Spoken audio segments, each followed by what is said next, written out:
That was the start of a learning journey for me. I became aware that I'd been living in a bubble within this family, within this institution, and I was sort of almost trapped in a thought process or a mindset.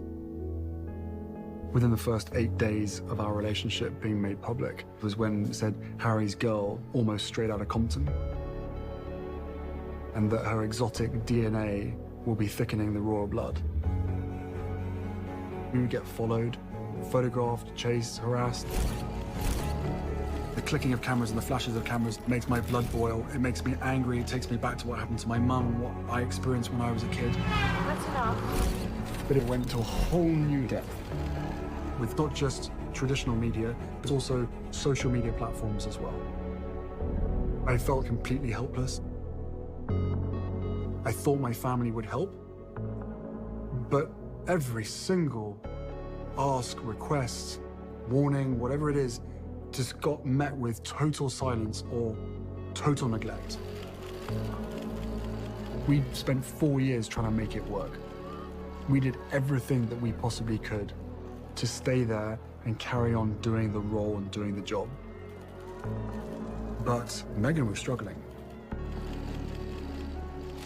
I think people have seen the photograph of us, squeezing each other's hands as we walked into the Royal Albert Hall in London for a charity event. She was 6 months pregnant at the time. What perhaps people don't understand is earlier that evening, Meghan decided to share with me the suicidal thoughts and the practicalities of how she was going to end her life. The scariest thing for her was her clarity of thought. She hadn't lost it. She wasn't crazy. She wasn't self-medicating, be it through pills or through alcohol. She was absolutely sober. She was completely sane. Yet, in the quiet of night, these thoughts woke her up.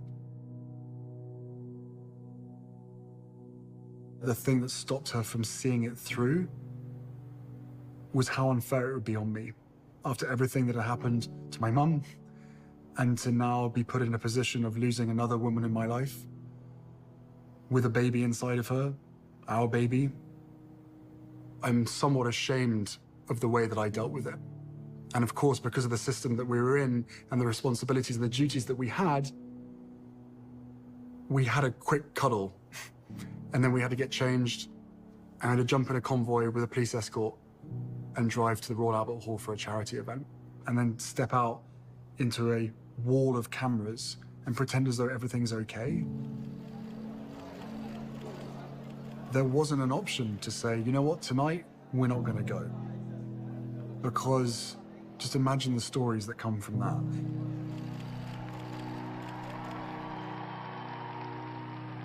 While my wife and I were in those chairs, gripping each other's hand, the moment the lights go down, Meghan starts crying. I'm feeling sorry for her, but I'm also really angry with myself that we're stuck in this situation. I was ashamed that it got this bad. I was ashamed to go to my family.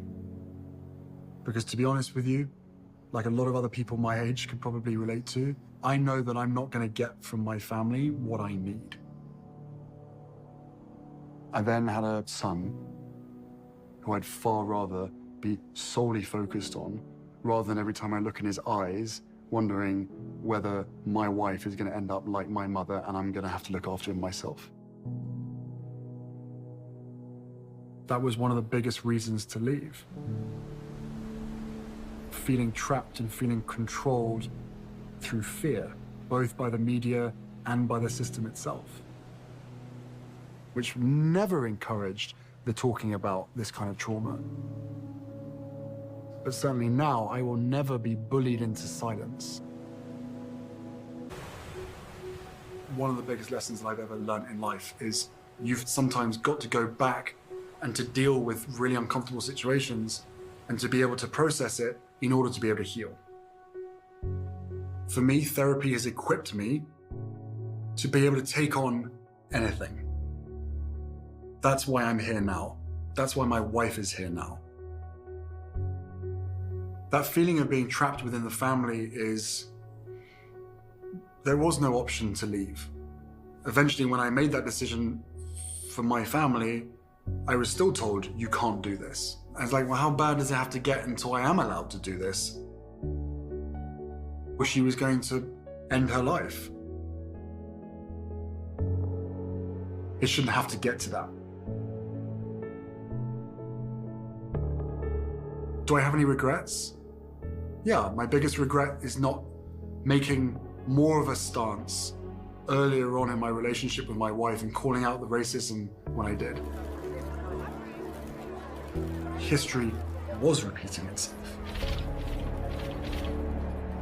My mother was chased to her death while she was in a relationship with someone that wasn't white. And now look what's happened. You want to talk about history repeating itself? They're not going to stop until she dies. It's incredibly triggering to potentially lose another woman in my life. Like, the list is growing. And it all comes back to the same people, the same business model, the same industry. Because my father used to say to me when I was younger, he used to say to both William and I, well, it was like that for me, so it's going to be like that for you. That doesn't make sense. Just because you suffered, that doesn't mean that your kids have to suffer.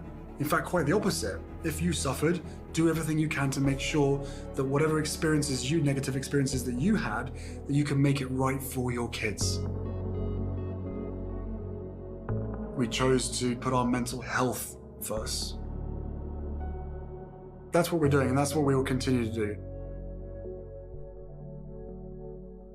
Isn't this all about breaking the cycle? Isn't this all about making sure that history doesn't repeat itself? That whatever pain and suffering has happened to you that you don't pass on?